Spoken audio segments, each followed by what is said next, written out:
Hi all, my name is Jane and we are here at PC Gamer Weekender 2016 in London, and we're going to be checking out Total War Warhammer game. And this is quite unique for Total War because they're stepping away from their real real historical environment into this fantasy world, teaming up with the Warhammer, and this is a massive spider and I'm going to be fighting it later.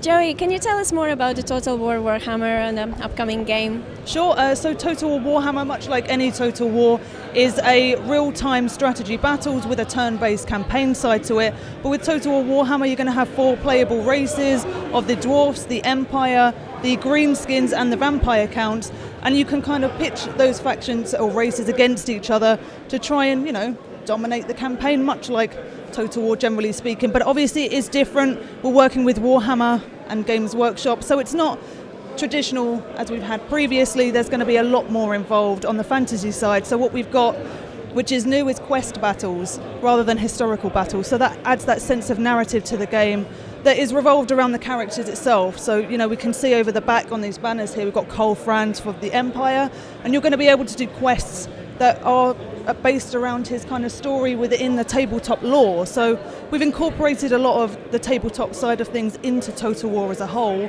and hopefully that's really going to come across when the main game is released. With the introduction of those more mystical characters, and I guess there will be some more magic, and we would expect something more like that, has it changed the battle strategy itself? Absolutely. Actually, recently we had a battle that we put on YouTube, which was Azag's Ard Armor quest battle, and what you could see with that was just how magic worked, really, and that was using the Law of Death. And it's a strategic element, but it's not meant to take focus and overpower the battles itself. It's just an additional aspect of the game. So, if you're using the magical abilities to what they're intended for, you're going to have a really good effect, but it can backfire and damage your own units should you use it incorrectly. So it's really adding that extra layer of strategy from the fantasy side of things that we've never seen before.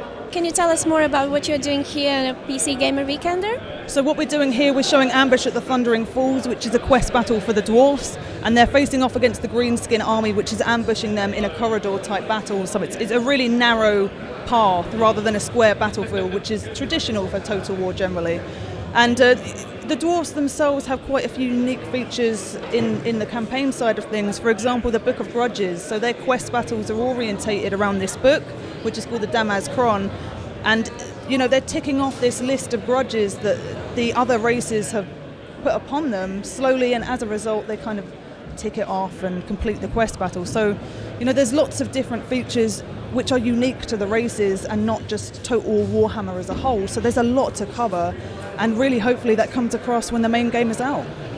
When can we expect the main game out? April 28th. And where will it be available? Where will gamers could get it from? So general retailers, I check your favourite one to see if it's available, and also Steam. You can buy it and pre-order now. You can get the Chaos Warriors race pack for free. Great, thank you.